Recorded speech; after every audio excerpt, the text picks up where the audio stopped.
Hello everyone, steno with Arihant पर आपका स्वागत है। यह special series SSC stenographer 2022 skill test को लेकर प्रारंभ की गई थी।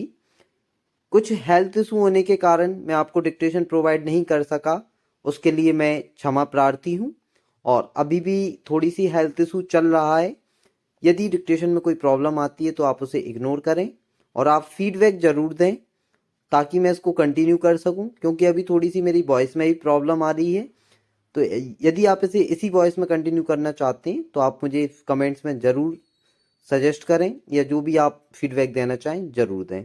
चलिए तो डिक्टेशन प्रारंभ करते हैं। डिक्टेशन 5 सेकंड बाद। जब संसद सदस्य अथवा राज्य विधान मंडल का कोई सदस्य उनसे मिलने जाए तो अधिकारी को खड़ा होकर सदस्य महोदय का स्वागत तथा उनसे विदाई लेनी चाहिए। छोटी छोटी बातों का प्रतीकात्मक मूल्य होता है, अतः अधिकारियों को संसद तथा राज्य विधान मंडल के सदस्यों के साथ अपने व्यवहार में अत्यधिक सावधान तथा शिष्टपूर्ण होना चाहिए। इसी प्रकार सार्वजनिक समारोहों में बैठने की व्यवस्था करने के लिए सभी समय काफी ध्यान दिया जाना चाहिए और यह सुनिश्चित किया जाना चाहिए कि इस विषय में किसी प्रकार की गलत फहमी की कोई गुंजाइश न रह जाए। संसद सदस्यों की बैठक व्यवस्था के संबंध में राष्ट्रपति द्वारा अनुमोदित किए गए पूर्णतः अधिपत्र में स्पष्ट रूप से व्यक्त किया गया है। इसके अनुच्छेद 30 में संसद सदस्यों को फुल जनरल अथवा उसके समकक्ष रैंक के अधिकारियों, भारत सरकार के सचिवों आदि के ऊपर रखा गया है। पूर्वता अधिपत्र के साथ संलग्न अनुदेशों में भी यह निर्धारित किया गया है कि जब एक साथ बहुत से संसद सदस्यों को किसी भारी राज्य समारोहों में आमंत्रित किए जाएं, तो उनके लिए आरक्षित स्थान राज्यपालों, मुख्य न्यायाधीश, लोकसभा अध्यक्ष, राजदूतों के बाद होना चाहिए। इन अनुदेशों में इसके अतिरिक्त यह व्यवस्था है कि राज्य की विधानमंडलों के जो सदस्य दिल्ली में अपनी उपस्थिति के कारण राजकीय समारोहों में आमंत्रित किए जाएं, उनका स्थान संसद सदस्यों के तुरंत बाद रखा जाना चाहिए। देर से आने वाले संसद सदस्य तथा राज्य विधान मंडलों के सदस्यों को कोई असुविधा न होने पाए, इसलिए उनके लिए नियत सीटों को समारोह के अंत तक आरक्षित रखा जाए और अन्य व्यक्ति को उन पर बैठने न दिया जाए, चाहे वे खाली ही क्यों न रह जाएं।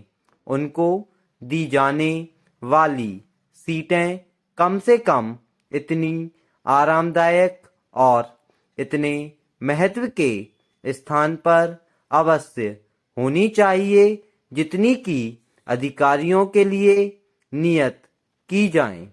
संसद तथा राज्य के विधानमंडल के सदस्यों से प्राप्त पत्रों की पावती तत्परता से भेज दी जाए। ऐसे सभी पत्रों पर ध्यानपूर्वक विचार किया जाना चाहिए। और उनका उत्तर समुचित स्तर पर तथा शीघ्रता के साथ दिया जाना चाहिए। अधिकारियों को ऐसी सूचना अथवा स्थानीय महत्व के मामलों से संबंधित कोई आंकड़े जो तुरंत उपलब्ध हों और गोपनीय ना हों, संसद तथा राज्य विधान मंडलों के सदस्यों द्वारा मांगे जाने पर इनको दे दिए जाने चाहिए। संदिग्ध मामलों में उनके अनुरोध को अस्वीकार करने से पहले किसी उच्च स्तर के प्राधिकारी से अनुदेश प्राप्त कर लेने चाहिए। यद्यपि सरकारी कर्मचारियों का संसद तथा राज्य विधान मंडलों के सदस्यों के साथ सरकारी कामकाज पूर्ववर्ती पैराग्राफों में उल्लेखित ढंग से विनियमित करना होता है, फिर भी यह आवश्यक है कि सरकारी कर्मचारियों का ध्यान सेवा की शर्तों के मामलों में उनकी अपनी शिकायतों के संबंध में उनसे व्यक्तिगत हैसियत से जो कुछ अपेक्षा की जाती है उसकी ओर दिलाया जाए। सरकारी कर्मचारियोयों को शासित करने वाले संगत आचरण नियमों के अधीन उन्हें सरकार के अधीन अपनी सेवा से संबंधित मामलों को लेकर अपने हितों को बढ़ावा देने के लिए किसी उचित प्राधिकारी के ऊपर कोई राजनीतिक अथवा अन्य कोई प्रभाव डालने का प्रयत्न करने की मनाही है। इसलिए किसी भी सरकारी कर्मचारी से यह अपेक्षा की जाती है कि वह अपने व्यक्तिगत मामले को लेकर संसद अथवा राज्य विधान मंडल के किसी सदस्य के पास ना पहुँचें। हमारी लोकतांत्रिक व्यवस्था में संसद तथा राज्य के विधान मंडलों के सदस्यों को एक नाते से महत्वपूर्ण स्थान प्राप्त है। संविधान के अधीन उन्हें महत्वपूर्ण कार्य संपादित करने होते हैं। इस संबंध में उन्हें कभी कभी भारत सरकार अथवा राज्य सरकारों के मंत्रालयों विभागों से सूचना प्राप्त करनी होती है। कभी कभी उन्हें विचारार्थ सुझाव देने के लिए सरकारी कार्यों के संबंध में अधिकारियों से संपर्क करना पड़ता है। इस विषय में संसद तथा राज्य विधान मंडलों के सदस्यों तथा सरकारी कर्मचारियों के बीच संबंधों को शासित करने के संबंध में कुछ सामान्य सिद्धांत तथा प्रथाएं पहले ही स्थापित हो चुकी हैं। ये सिद्धांत तथा प्रथाएं कार्मिक और प्रशासनिक सुधार विभाग के कार्यालय ज्ञापन के अनुसार सूचित किए गए थे। फिर भी स्थिति की समीक्षा करने पर यह आवश्यक समझा गया है कि इन सिद्धांतों और प्रथाओं के अनुसार संसद तथा राज्य विधान मंडलों के सदस्यों और सरकारी कर्मचारियों के बीच संबंध शासित होने चाहिए।